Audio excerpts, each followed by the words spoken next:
تعلیم کے قندیل سے روشن ہو کر، تعلیم کے قندیل سے روشن ہو کر اوہام کے ظلمات سے نکلو پیارو، قوم ابھرتی ہے نظام عقل کی تنظیم سے، اور عقل ہوتی ہے منور مشعل تعلیم سے، عقل ہوتی ہے منور مشعل تعلیم سے، ہو علم تو کیا نہیں قبضے میں تمہارے، ہو علم تو کیا نہیں قبضے میں تمہارے، تم چاہو تو جنگل کو بھی گلزار بنا دو، تم چاہو تو جنگل کو بھی گلزار بنا دو، چراغ علم نبی دہر میں جلائیں گے، جہاں سے کفر کی تاریکیاں مٹائیں گے، اور ہے آرزو کے تعلیم قرآن عام ہو جائے، اور ہر پرچم سے اونچا پرچم اسلام ہو جائے۔ حضرات محترم، آج میں چند باتیں آپ کے گوشے گزار کرنا چاہتا ہوں۔ حضرات محترم، آج یہ بتانا میرا مقصد ہے کہ آج ہمارے رشتے، ہمارا تعلقات مدرسوں سے کتنا کمزور ہو گیا، مدارس سے اور مساجد سے ہم کتنے دور ہو گئے۔ حضرات محترم، اس کا اندازہ ان باتوں سے لگایا جا سکتا ہے کہ آج آپ کے گھر میں اگر بچہ پیدا ہو، ذہن کا تیز ہو، تو باپ کہے گا کہ میرا بیٹا ڈاکٹر بنے گا۔ اگر کسی کے گھر میں لڑکا پیدا ہو اور ماں کہے گی ذہن کا تیز ہے، میرا بیٹا ڈاکٹر بنے گا۔ اگر کسی آدمی مالی اعتبار سے کمزور ہے، مالی اعتبار سے اگر ٹھیک ٹھاک ہے، تو وہ کہے گا کہ میرا بیٹا انجینئر بنے گا۔ اسی طرح سے آپ چلتے جائیں، یعنی آدمی کی حالت اور کیفیت اچھی ہے، مالی تندرستی ہے، عقل و ذہانت کا ذہین ہے، ماں باپ کہیں گے کہ میرا بیٹا اسکول میں پڑھے گا، میرا بیٹا کالج میں پڑھے گا، میرا بیٹا ڈاکٹر بنے گا، میرا بیٹا انجینئر بنے گا۔ یعنی ان ماں باپ کے ذہنوں میں یہ بات نہیں آتی ہے کہ میرا بیٹا حافظ بنے، میرا بیٹا قاری بنے، میرا بیٹا علامہ بنے، میرا بیٹا مفتی بنے۔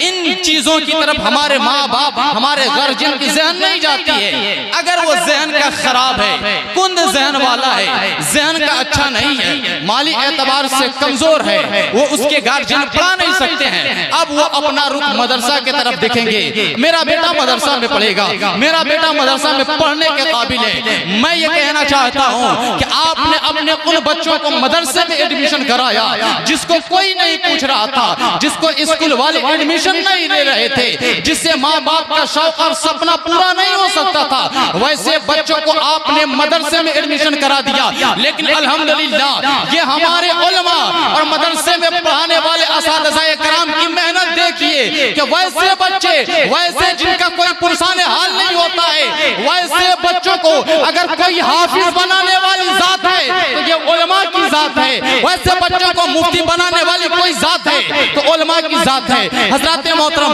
یعنی یہ علماء اتنی محنت کر کے آپ کے بچوں کو حافظ بناتے ہیں، تب جا کر کوئی بلال بنتا ہے، تب جا کر کسی مدرسے سے اقبال فارغ ہوتا ہے، تب جا کر کوئی جناب حافظ بن کے نکلتا ہے، اور اپنے معاشرے میں امام کی صورت میں مصلی پہ اگلے صف میں کھڑے ہو کر آپ لوگوں کی نماز کو صحیح کیا کرتا ہے۔ حضرات محترم، لیکن اس قوم کو کیا ہو گیا؟ آج ہم اپنے مدرسے کو کس نظر سے دیکھتے ہیں؟ آج لوگ یہ کہتے ہیں کہ مدرسے میں پڑھائی نہیں ہوتی ہے، مدرسے میں تعلیم نہیں ہوتی ہے۔ حضرات محترم، میں ان مخالفین لوگوں سے کہنا چاہتا ہوں جو لوگ کہتے ہیں کہ مدرسے میں تعلیم نہیں ہے، اگر یہ بات سچ ہے کہ مدرسے میں تعلیم نہیں ہے تو آپ کے بچے حافظ کیسے بن رہے ہیں؟ آپ کہتے ہیں کہ مدرسے میں پڑھائی نہیں ہوتی ہے تو آپ کے بچے امام کیسے بن رہے ہیں؟ یہ اس بات کی دلیل ہے کہ مدرسے میں پڑھائی ہو رہی ہے۔ میں ان مخالفین لوگوں سے کہنا چاہتا ہوں کہ ایک دن آپ نکالے، چلو آج میں مدرسہ میں جاؤں گا اور یہ دیکھوں گا کہ مدرسے میں پڑھائی ہوتی ہے کہ نہیں ہے۔ یعنی آپ 7 بجے تک جو سوئے رہتے ہیں، ایک دن مدرسے کی جانچ کے لیے آپ بھی سارے اٹھ جائیں، 3 بجے اٹھ جائیں اور اس کے بعد مدرسے کا رخ کرے، چلو میں مدرسہ میں جاتا ہوں، مدرسہ میں دیکھتا ہوں کہ کیا ہوتا ہے، کیا بچے پڑھتے ہیں یا سوئے رہتے ہیں۔ اس وقت یعنی آپ 3 بجے رات میں آئیں گے، 4 بجے رات میں جب آپ کا مدرسے میں داخل جب آپ ہوں گے تو وہ بچے آپ کو قرآن کی تلاوت کرتے ہوئے نظر آئیں گے۔ 3 بجے رات میں وہ بچے قرآن و حدیث کی تلاوت کرتے ہوئے نظر آئیں گے. جب اتنی محنت ہوتی ہے, جب اتنی قد و کاوش ہوتی ہے, تب جا کر کوئی حافظ بنتا ہے, تب جا کر کوئی عالم بنتا ہے, جب جا کر کوئی قاری بنتا ہے. حضرات محترم, آج میں آپ لوگوں سے ایک گزارش یہ بھی کروں گا, آپ یہ مت سمجھے کہ یہ ہمارے مدرسے ہیں, صرف یہاں پہ حافظ بیٹا بنے گا, قاری بنے گا, علامہ بنے گا, مفتی بنے گا. ہرگز ایسی نہیں. آپ اپنی سوچ کو بدلے, ہم اپنے مدرسوں کو بھی بدلے. ایسا نہیں ہے کہ حافظ بن جائیں گے آپ کا گزر بسر ہو جائے گا. نہیں, آج یہ سونئی مدرسہ, مسئلہ مدرسہ اسلامیہ سونئی جگدیش کی تعلیم کا عالم یہ ہے کہ یہاں سے اگر آپ کا بیٹا حافظ بن سکتا ہے تو ڈاکٹر بننے کا سپنا بھی پورا کر سکتا ہے. یہاں سے آپ کا بیٹا اگر عالم بھی بن سکتا ہے تو انجینئر بننے کا خواب بھی دے سکتا ہے.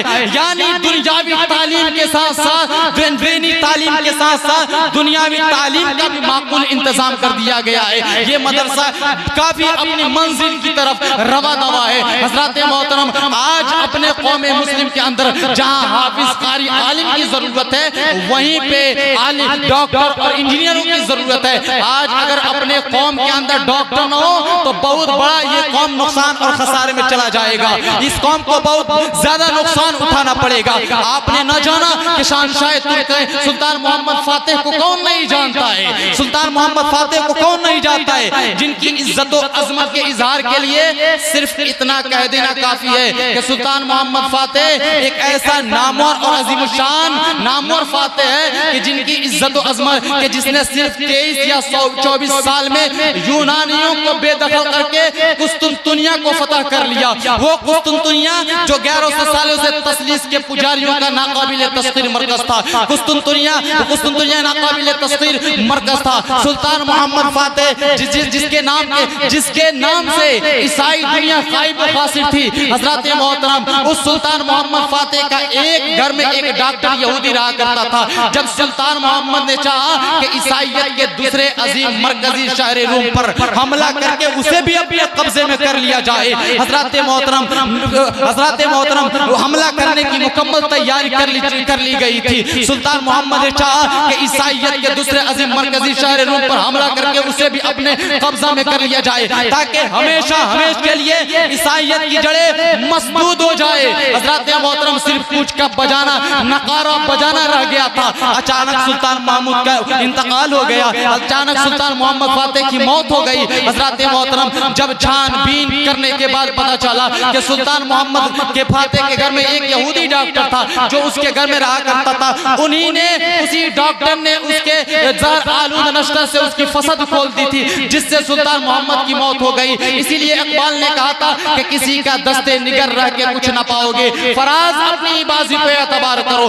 یعنی ہم یہ تہیہ کر لیں کہ ہمارا بیٹا ڈاکٹر بنے گا, ہمارا بیٹا انجینئر بنے گا, اور ساتھ ساتھ میں ہمارا بیٹا قاری بھی بنے گا, حافظ بھی بنے گا. اگر آپ کے ایسے سپنے ہیں, آپ کی ایسی خواہش ہے, تو آپ آئیں اپنے بچوں کو مدارس سے اپنے بچوں کو جوڑ دیں. اپنا رشتہ مدرسوں سے اپنا رشتہ مضبوط بنائیں اور علماء کی حمایت کرے. انشاءاللہ جب آپ کی ایسی محنت رہے گی تو ہمارا مدرسہ بھی ترقی کرے گا, ہمارا سماج بھی ترقی کرے گا, اور قوم مسلم بھی ترقی کرتا ہوا نظر آئے گا. اللہ تبارک و تعالیٰ سے دعا ہے کہ اللہ تبارک و تعالیٰ ہمارے قوم کو صحیح سمجھ کی توفیق و رفیق عطا فرمائے. وآخر دعوانا الحمدللہ رب العالمین. کفر کو کافور کر دو دین کی تنویر سے, ذبح کر دو ظلم کو اسلام کی شمشیر سے, اور دے دو آزادی جہاں کو بندش زنجیر سے, چیر دو گیتی کا سینہ نعرے تکبیر سے.